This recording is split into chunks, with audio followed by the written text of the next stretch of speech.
Welcome once again to Lehto's Law. Here's Steve Lehto. I've mentioned before that I like watching police chase videos and police arrest videos on YouTube, and you can go down a whole rabbit hole. There are literally thousands and thousands and thousands of these videos. Depends on what you want to see. High-speed chases, they got them. And so here's a story that does not surprise me at all, in the sense that I've seen things like this happen. Now, this exact set of facts I've not seen happen before, so I guess that makes it unique, but again, it doesn't surprise me. A woman called AAA during a police standoff and asked if they could come fix her tire that the police had just spiked. And so if you get involved in a high-speed chase with the police, that is, you won't pull over and they're behind you, quite often they'll get on the hoot and holler and notify somebody ahead of you that, hey, this car is coming down the road at a high rate of speed. We're trying to get them to stop, and they won't stop. And they can throw these things out in front of your car that have got spikes on them, and if you run them over, it'll flatten one or more of your tires. And that's a common thing they do. Also, sometimes when they pull somebody over, and they do pull over, if they're worried the person might take off, they'll actually put something directly in front of their tires, which, if they drive over, will flatten the tires. So those are two things they do. But here, after her tires were spiked, she called AAA and said, hey, can you come fix my tire? So Pat Reevy wrote this for KSL.com. Sean sent it to me.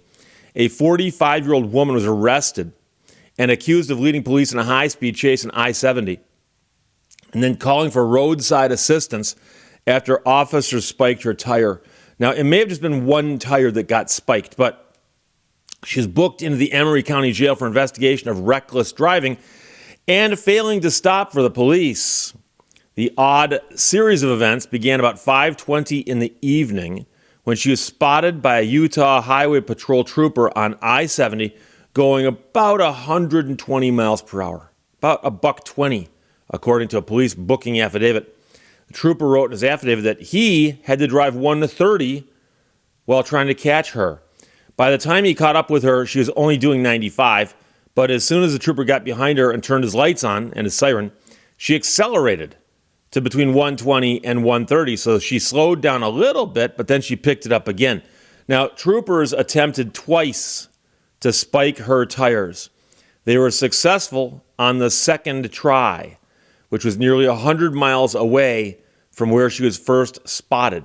So they're saying that the chase lasted almost 100 miles. But then again, traveling at over 100 miles an hour, it wasn't that long of a chase. You can do the math. I'm a busy man. So the vehicle's left front tire lost air, and the vehicle pulled to the right side of the road and came to a stop. So the tire goes flat, she pulls over.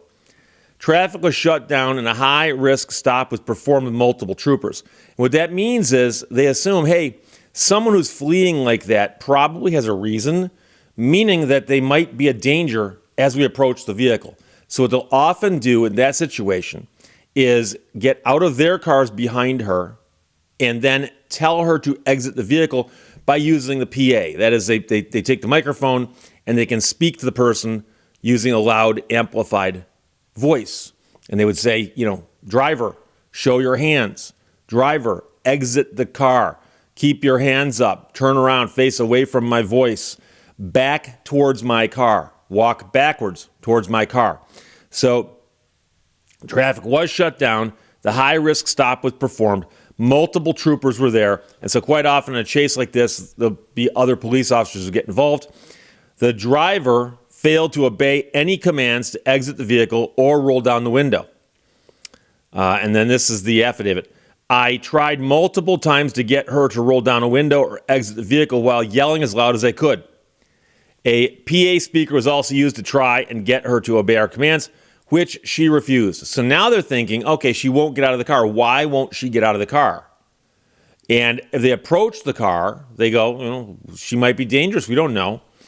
I've seen it before. They're chasing somebody. They don't even know if it's a man or a woman driving the car. People got dark windows at night, that kind of thing. About 40 minutes into the ensuing standoff, meaning they're at the side of the road for 40 minutes trying to get her to come out. She won't come out. She called AAA to get her tire fixed. Now, On some level, I give her style points, right? But let's just, like it's a game of chess, imagine what happens if these next moves take place.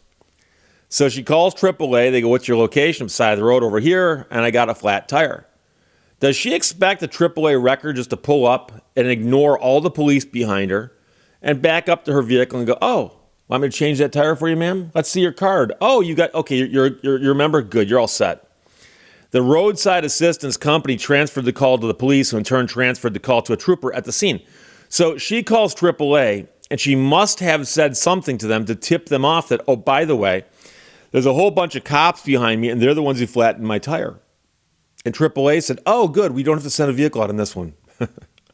So they say, hang on. Call gets transferred several times, and all of a sudden she's speaking to one of the officers behind her. So while she's talking, she can probably look in a rearview mirror and see somebody speaking back to her. So the trooper said, I was able to speak to the driver, talked him into exiting the vehicle. She was placed under arrest and transported to the Emery County Jail.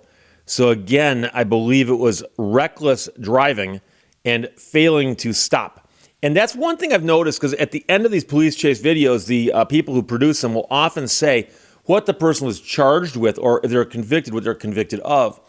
And failing to stop is what they'll call it some places. Other places, fleeing and eluding. And they have a whole bunch of different names for this. But generally speaking, if you're in traffic and an officer gets behind you and turns his lights on, you're supposed to pull over. And I can tell you that sometimes when you pull over, they go flying past you because they just turn the lights on to get you out of the way to go take care of something up there. And that, of course, is a situation. I've had that happen a couple times.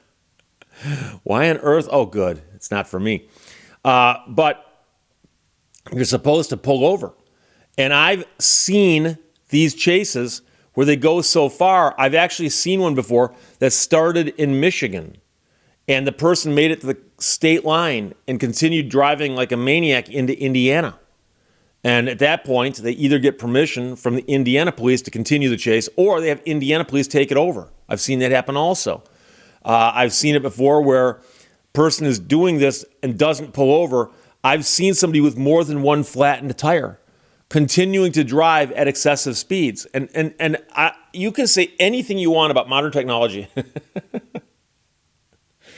The fact that a vehicle can have multiple flat tires and still do 90 miles an hour for any length of time is actually a feat of engineering. That is amazing. And I've seen that happen before too. But I've also seen these chases end with a vehicle launching into the woods. I've seen a vehicle run into a house. I've seen the police do a pit maneuver, which means they get up behind the car on one side or the other and they push the car out of its lane and make it crash.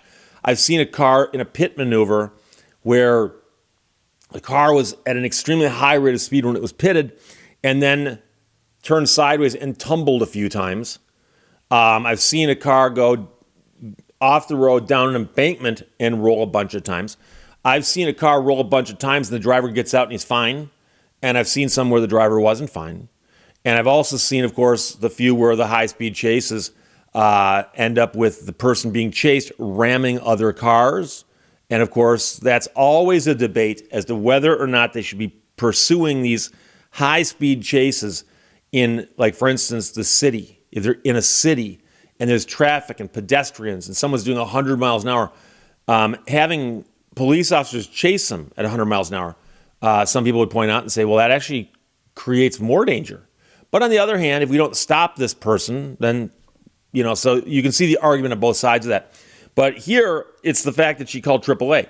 Now, the other thing I've seen, and I've seen this many times, and I saw a video yesterday on this, where a person gets pulled over by the police, won't roll their window down, and they get on the phone. And the police officers go, who are you calling? And the guy's ignoring them. He's calling somebody. And then one of the other officers says, 911 just told me that this person in the car just called them. So the person in the car won't talk to the police, but he's calling the police to see if they'll come out and get rid of these police for him. So at this point, anything and everything is possible. But this is a first, and the first is her tire was spiked by the police when she got pulled over and was at the side of the road, stopped after a high-speed chase with speeds exceeding 120 miles an hour. She's got a flat tire, won't get out of the car, and she calls AAA. So it's not that fancy of a story. It's not that complicated of a story, but I enjoyed it. So, Sean, thanks for sending that. From KSL.com, woman called AAA during standoff to fix her tire that the police had just spiked during a high-speed chase. Questions or comments, put them below. Let's talk to you later. Bye-bye. Thank you for watching Lehto's Law. Instead of looking at my past, I look at 20 years ahead to see what I need to do now in order to get there.